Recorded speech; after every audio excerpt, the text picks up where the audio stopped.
Alam ni Claire sa sarili niya na hindi na siya inosente, pero exposed na siya. Puro hubad ang nasa paligid niya. Never man lang siya nakakita ng maliit na ari. Pansin niya yun kanina pa. May favoritism yata ang islang to. Ayaw yata sa mga purong Tagalog. Ang gugwapo ng mga lalaki. Parang may mga lahi. Hays, pwede bang bombahin niya ang islang to at para mawala na ang ganitong aktibidad? Narinig niyang nagmura si Pomi na hindi na niya pinansin pa. Napailing siya saka lumayo sa dalawa para kumuha ng alak dahil gusto niyang makatikim ng mapait. Ngunit hindi pa man siya nakakalapit sa lamesa nang biglang may tumulak sa kanya, dahilan para matumba siya. Oh no, she made a sound. Guys, hindi siya hubad. Sigaw ng isang babae, dahilan para lalong tumingin ang lahat sa kanya. Lahat yata ng mga mata sa paligid niya ay nasa kanya. Nakaramdam siya ng takot ng mga sandaling yun, lalo pat may lumapit sa kanyang dalawang lalaki. They are wearing black suits. Itinayo siya ng isang lalaki at mahigpit na hinawakan ang kamay niya. Anong gagawin niyo sa akin? Kakabakabang tanong niya. It's WN and you should be naked, sagot ng isa at walang ano-ano'y hinaklit ang suot niyang damit. WN, what does it mean? At hindi pa roon nagtapos nang mahulog ang damit niya sa buhanginan, sinunod nito ang bra niya. Nang matapos ang suot naman niya, isa pang ibaba ang sinunod nito. Ang panty niya ay hinigitan nito dahilan para masira at mahulog sa buhanginan. Now, she fully naked and she's hugging herself. Sa susunod, huwag kang dadalaw kung hindi ka naman maghuhubad.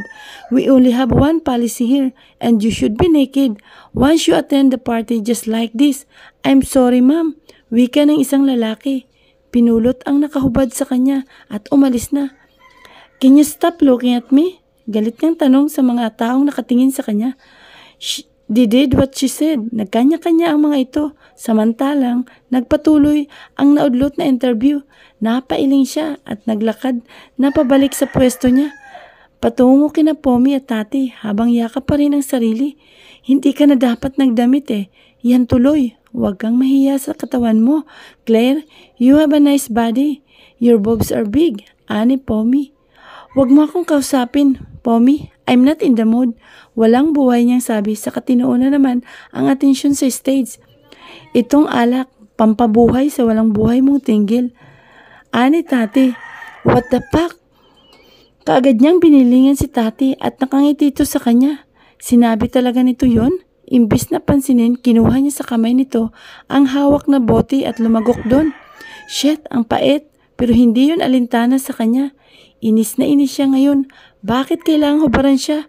Pwede bang bumuka ang lupa at lamunin na lamang siya? Hindi na niya namalaya ng oras. Natapos na rin interviewin ni Warren ang 10 at pinares na sila. Kapartner ni Alexa si Cruz, samantalang si Bernard ay ibang babae, hindi si Jen. Hindi niya nakita na may 5 kama sa stage. Nag-umpisa na sila. Humiga ang mga babae habang ang 5 ay lumuhod sa harap ng mga ito. At mula sa tahimik ay umingay ang kapaligiran. Sa pamamagitan ng mga ungol ng mga babae, may mga mic sila na nakasabit sa kanilang tenga. Iba-iba ang mga ungol. Dama ni Claire na sarap ang mga ito. Parang nanonood lang siya ng live porn. Napalunok siya. At sunod-sunod na lumagok sa hawak niyang bote ng alak.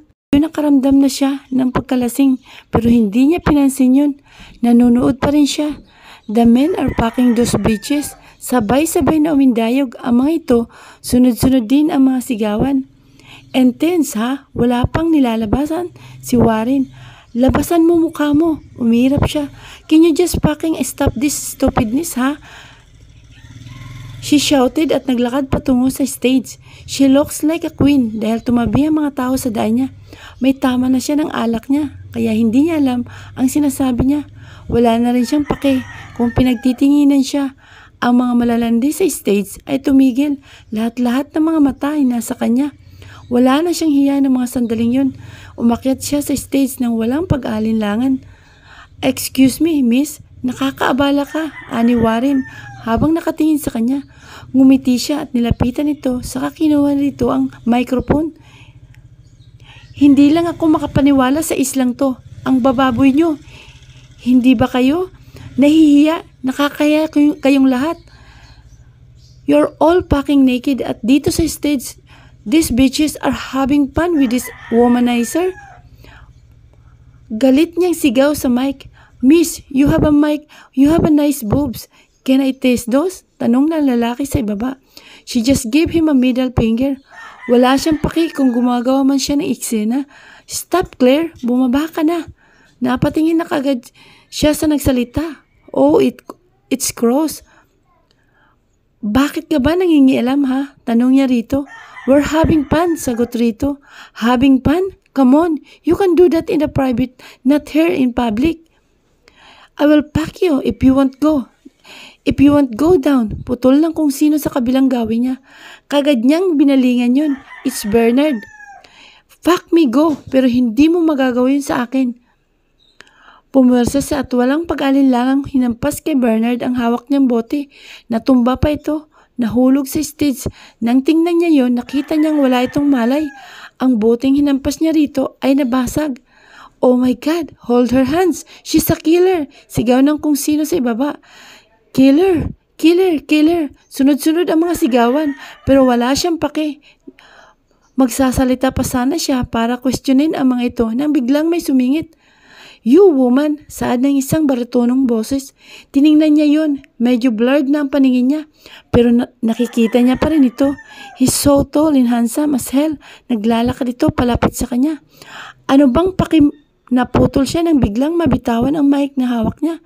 Biglang nagdilim ang paligid niya. Parang matutumba siya.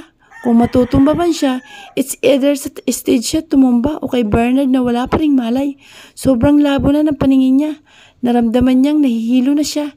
Hindi niya alam kung ano na nang gagawin hanggang sa nangyari na nga natumba siya pero hindi siya napahiga sa sahig. May sumalo sa kanya. Hindi na niya kilala yun dahil unti-unti na siyang nawawala ng malay. Fuck her for ruining this night. Yun lang ang narinig niya bago siya tuluyang nawala ng malay. Warning, SPG alert. Oh, shit, wala sa sariling ungol ni Claire habang nararamdaman niyang may mainit na bagay ang bumaba sa kanyang tiyan patungo sa kanyang ibaba. Her eyes closed dahil hindi niya yun maibuka kanina pa. Mabigat ang talukap ng mga mata niya sa hindi niya malamang dahilan hanggang may biglang sumapo ng pagkababae niya dahilan para mabuksan niya ang kanyang mga mata. She made it. Nabuksan niya ang kanyang mga mata. At first, her sight is blurry. Not until a few minutes has passed. Everything is fine. Kaagad niyang tiningnan ang ibaba niya. She saw a man massaging her femininity while looking at it. She couldn't see the man's face. Bakit? Bakit hindi niya makita mukha nito? Oh, keep touching me please, she begged. Do you like this woman? Parang baritonong tanong ng lalaki. She seductively nodded. Yes, I am. Then she bit her lower lip.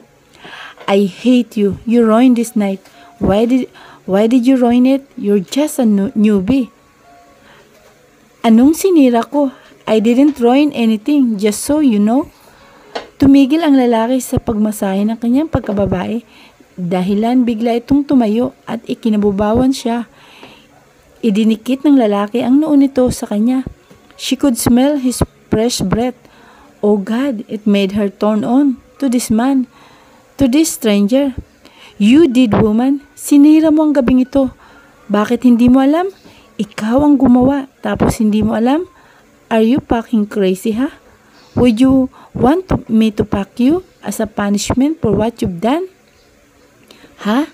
I will pack you whole. I won't allow you to walk anymore. Do you want me to do that, ha? Bulalas ng lalaki sa kanya. No, I'm still a virgin. Anas niya, saka tinulak ang lalaki. Pero hindi ito nagpatulak sa kanya. The man is stronger than her. Diniinit ito ang katawan sa kanya, kaya lalo siyang nahirapan. Fuck, bakit naman niya hayaang galawin siya ng lalaking ito? She's not crazy para ibigay na lang basta-basta ang iningat-ingatan niyang pori. Hindi siya lasing pero yung paningin niya parang umiikot.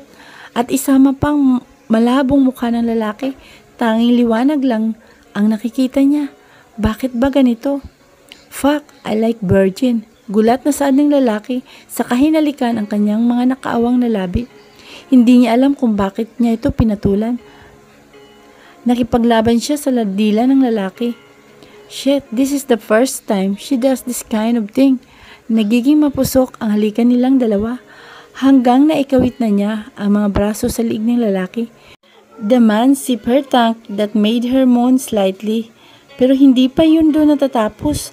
Habang mapusok silang naghahalikan, bigla na lang nilamas ng lalaki ang kanyang mga naglalakihang dibdib.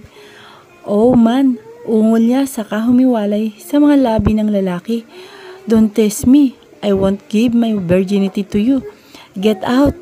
I'm leaving. Galit niyang anas sa lalaki. Okay, you may leave. Natatawang wika ng lalaki at umalis sa kanyang ibabaw. Lumunok siya. Thanks God. Pinayagan siya nitong umalis. Hindi siya hangal para hayaan niya itong galawin siya dahil nangako siya sa sarili niya na ibibigay lang niya ang pagkababae niya sa lalaking mahal niya at pakakasalan siya. Ayaw niyang ma-devirginize ng kung sino man lang. Hindi niya kilalang lalaki. Dahan-dahan siyang umupo sa kamang kinahihigaan niya. Nang makaupo, hinanda na niya ang sarili niya na tumayo. After a few seconds, she stand up pero bigla siyang natumba sa sahig at mabuti na lang at may carpet ang naturang sahig. Ouch! Mahina niyang daing sa kasinapo ang ulo niya. Bigla siyang nanghina. Pakiramdam niya'y hindi na siya makakatayo habang buhay. Bakit ba ganito? Ang laking tuwa niya nang hindi na malabo ang paningin niya. She could see clear. She tries to stand. Pero hindi niya magawa. Parang wala siya sa sarili ng mga sandaling yun. Lasing ba siya? Ano bang nangyari sa kanya? Anong ginagawa niya rito? Are you okay, woman? Tanong ng lalaki sa kanya. Nag-angat siya ng mukha at sa wakas nakita na niya mukha ng lalaki. My God, the man is so handsome and hot. His face is really jaw-dropping. Sunod-sunod siyang napalunok ng mga oras na yun. I am okay man, nakangiti niya sabi sa lalaki. The man is smirked. So, can I punish you now? What punishment, ha? I'm going and I won't really give my virginity to you. Sinubukan niyang tumayo at laking tuwa niya nang makatayo. Matangkad ang lalaki, hanggang liig lang siya nito, kaya kailangan niyang mag-angat ng mukha sa lalaki. Aalis na ako, san bang pin? Natigilan na lang siya nang bigla siyang matumba. Pero kaagad naman siyang nasalo ng lalaki. Hindi ako lasing, no? Tatawa-tawa niyang saad sa kasinapo ang mukha ng lalaki. You're so handsome. Can you be my boy? No, madiing putol na lalaki sa iba pa niyang sasabihin. Sa kabigla siya nitong binuhat. Dahilan para magpantay ang kanilang mukha. I will fucking punish you, woman. I love drunk woman. I love beautiful women just like you. I love virgin too. For sure, your whole is tight. Tanga ka ba? Saan ka ba nakakita ng virgin na maluwag na? At humagalpak siya sa harapan ng mukha ng lalaki at hindi niya alintana kung ano man ng amoy ng hininga niya. She doesn't care about that. I am not stupid, but I will fucking rip your hole. I will fucking destroy your pussy. Stop laughing. It annoys me. Hindi ko palalampasin ang gabing ito na hindi kita magagalaw. Sarkastikong saad ng lalaki. Sa kabigla siyang itinapon sa kama na malapit sa kanila. She bounced ni hindi siya nakaramdam ng sakit nang ihagis siya ng lalaki dahil napakalambot ng kamang binagsakan niya. Mabilis ang naging kilos ng lalaki. Bigla siya nitong kinabubawan. Fuck you! Get out! Leave me! Pinakpan ng lalaki ang kanyang bibig gamit ang palad nito. Don't shout, woman. You will like it. Magugustuhan mo ang gagawin ko sa'yo. I know different kinds of positions, and since you're still a virgin, I will try it all to you. Be ready. I will pack your pussy. I will make it bleed. Pack you. Sunod-sunod niyang sigaw at parang natauhan. Sinubukan niya muling itulak ang lalaki, pero sa pagkakataong yun ay hindi na naman niya nagawa. Ang lalaki ay muling ginawa ang ginawa nito kanina sa kanya. The man started to massage her pussy while she's still wearing a panty. Oh God, hindi dapat siya mahulog sa patibong ng lalaki. Ano bang nangyayari sa kanya? Bakit niya hinayaang gawin nito ito sa kanya? Hindi ito maaari. Hindi pwede. Oh, please, stop me. Halos paungol niyang sabi habang nakapikit ang mga mata. Dahil nararamdaman niyang unti-unti nang nababasa ang kanyang pagkababae habang patuloy ang lalaki sa ginagawa nito sa kanya. I won't stop, woman. This is your punishment for ruining this night. Be ready, woman. I will ride your tight hole. Anang lalaki sa naramdaman niyang unti-unti nitong binaba ang waistband ng kanyang panty. I said, don't. Habang nakapikit ang mga mata, sinubukan niyang hulihin ang mga kamay ng lalaki para pigilan ito, pero hindi niya nagawa. Nang bahagyang maibaba ng lalaki ang panty niya, the man ripped it off at walang ano-ano'y itinapon kung saan. She opened her eyes and looked at the man. Kita niya namamangha nitong mga mata habang nakatingin sa pagitan ng kanyang mga hita sa kanyang pagkababae na ngayon ay basang-basa na. Oh, your pose seduced me, honey. Malumanay na wika ng lalaki. Please, don't fuck me. Ayaw ko pang ma-divergent. Napahiyaw na lang siya nang biglang sinapo nito ang kanyang hiwa. She felt his fingers on hers. Marahang minasahe ng isang daliri nito ang hiwa niya. Napasinghap siya dahil sa ginawa nito. Iba ang nararamdaman ngayon ni Claire. Kung kanina ay gusto niyang pigilan ang lalaki pero ngayon hindi na dahil nasarapan na siya sa ginagawa nitong pagmasahe sa kanyang hiwa. Ang isang daliri ay nalagdagan ng isa. Ipinagitan nito ang dalawang daliri sa kanyang hiwa saka itinaas baba dahilan para mapaliyad siya. Oh, it feels so good. Nababaliw niyang halinghing. I could make you moan more than that. Mahinang anas ng lalaki at dumukwang sa kanyang pagkababae at walang pag-alinlangang kinain yun. Oh my God! Ulos niya sa katiningnan ang lalaki. Nagsimula na itong dinilaan ang kanyang hiwa. Napakagatlabi siya. Nang maramdaman niya ang kakaibang kiliting dulot nito, the man looks hungry. Walang sawa nitong dinidilaan ang kanyang hiwa at paminsan-minsan ay kinakagat nito ang kanyang clitoris. It feels so freaking good. Oh God, ang sarap. I want more, hiyaw niya. You want more, woman? The man raised his face to her. She nodded. Yeah, I want more. I want to feel the heaven. Please, she begged. I will make you scream. I will make you happy at hindi mo pagsisisihan ang gagawin ko sa'yo. Are you ready, woman? Stop calling me woman. I have name. I am Claire. Okay, Claire. From now on, I will call you that name. Call me Juan Miguel. Call me that name. At tumayo ang lalaking nagpakilalang Juan Miguel. Kagad na nanlaki ang mga mata ni Claire nang makita ang ari ng lalaki. Kanina, nakabrief pa ito. Pero ngayon, hindi na. He's naked. Totally naked, just like her. His dick is so freaking big and long. Sunod-sunod siyang napalunok. Kaya niya bang ganitong kalaki? Kaya niya bang mapasukan ng ganitong klaseng tubo? Ngayon lang niya gagawin to.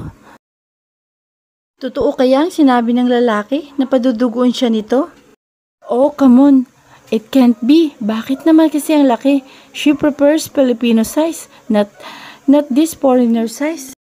Iimik pa sana siya nang biglang tumalikod ang lalaki at lumapit sa drawer na malapit lang sa kanila. She saw the man's butt. God, mas malaki pang puwet nito sa kanya. Natigilan na lang siya sa pag-iisip nang humarap ng lalaki at may dala ito.